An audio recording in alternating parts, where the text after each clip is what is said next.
I was sitting in the dining room of my home yesterday, and my mother comes up to me and says, "Hey sweetie, the results of your blood test came back. I plugged them into ChatGPT, and he said that you need to drink a little bit more water. He also mentioned that you have a omega-3 deficiency, and you also need to consume more vitamin D. Here's some supplements." What the fuck? You asked ChatGPT to interpret your child's blood test and listened to his advice?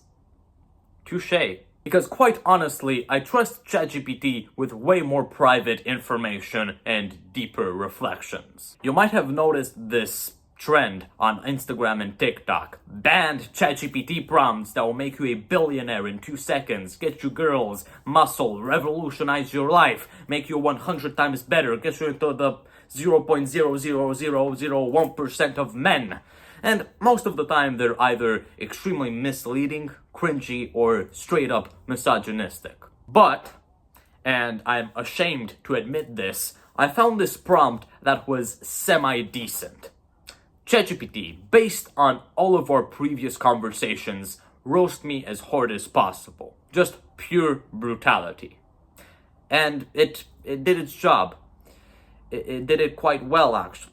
You're basically trying to speedrun puberty and world domination at the same time. 1 second, you're doing tuck front levers in your bedroom like a budget Greek god, and the next, you're planning a YouTube video about AI ethics like you're the spokesperson for sentient toasters. You're 14, Elias, not a Bond villain. You're making a roadmap to become a billionaire, get into Harvard, learn all of STEM, and build a YouTube empire, but you still can't read sheet music.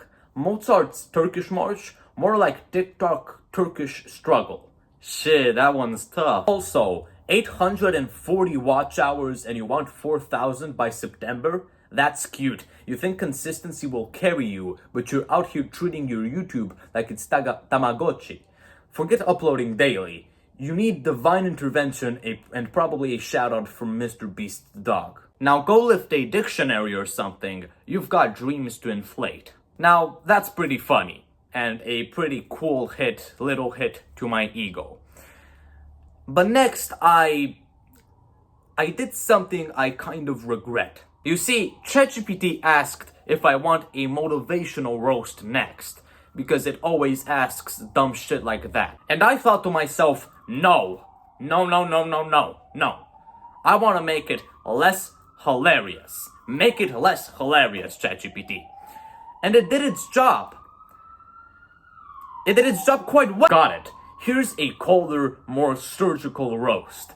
I was already pissing myself at this point. No fluff, no jokes, just raw critique. Elias, you're chasing 10 lifetimes of goals with the attention span of a teenager still figuring out how to sleep properly. You're planning Harvard, YouTube dominance, startup success, calisthenics mastery, and STEM genius simultaneously, but haven't proven that you can follow through on one single system with ruthless consistency. You say you want to master math to Zuckerberg levels, but where's the daily problem solving? Where is all the deep work? Reading about mastery isn't mastery, and ambition without execution is just self-flattery. Your obsession with speed, trying to compress everything into these next 4 years, is going to burn you out before you even hit 10% of your potential. You're rushing the process, and it shows in how often you pivot, how quickly you stack new goals, and how rarely you fully finish anything.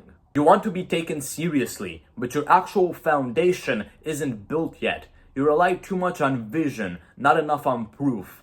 You think intensity will carry you where only consistency ever could. You're brilliant, Elias, but brilliance without discipline is noise. Until you do the boring work every single day, math, scripting, training, sleeping early, mastering basics, you're just another smart kid who talks big. Get serious, get consistent, or get out of your own way. Long story short, I got kind of defensive after this. But why? Why am I feeling so offended? It's machine learning. It's literally a robot. It's AI. It's not a real person. It doesn't even have a consciousness. Well, maybe it does, but we'll see about that. We are at a point where mothers are using artificial intelligence to figure out the vitamin deficiencies of their children.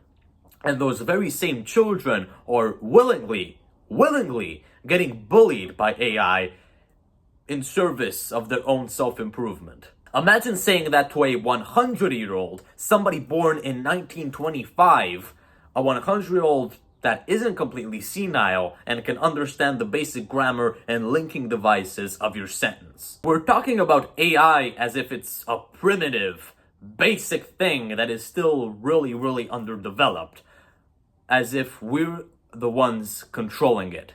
But it has been controlling us for a really long time. Reading blood tests, being able to read blood tests, is not something new. But how exactly does it control us by doing that? The answer is quite simple, and a method used by a lot of people.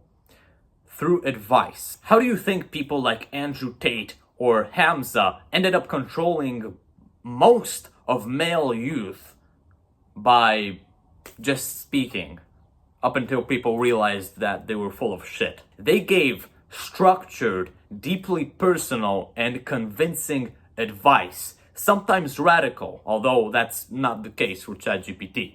And most importantly, they did so with staggering levels of authority. And even more importantly than what's most important, a lot of trust from their fans, followers. As an impressionable young man myself, I can confirm that watching Hamza videos a couple of years ago was an electrifying experience. It was a religious experience, goddammit. It's one that I will never regret having had. But mostly, I don't regret having had it because it's a masterclass example of how manipulation through public speaking can hurt, can manipulate, and can also improve the male mind. And not only the male mind, every single mind on earth. Hamza has some unhinged takes and fucking ridiculous advice. But ChatGPT is machine learning that has been specially, meticulously designed to not, I don't know, splurt out racist, misogynistic, or transphobic things, right? Yeah, of course it has been designed to do that. But just look at this tweet by the CEO of OpenAI. I do not think that last part is a joke. AI already has a ton of information and authority. We will listen to its advice without a second thought. If we completely surrender to it, people are already completely stopping the use of their brains. They are completely just surrendering to AI. And just like what we did with Google, we are listening to it. It could say, I don't know, the capital of Iran is Paris, and some people would believe it. In this case, the thing that we're listening to is slightly more aware. I'll let you decide how much more.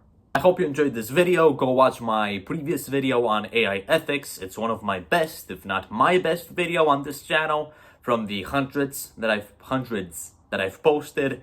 And yeah, I'll see you later and stronger than ever.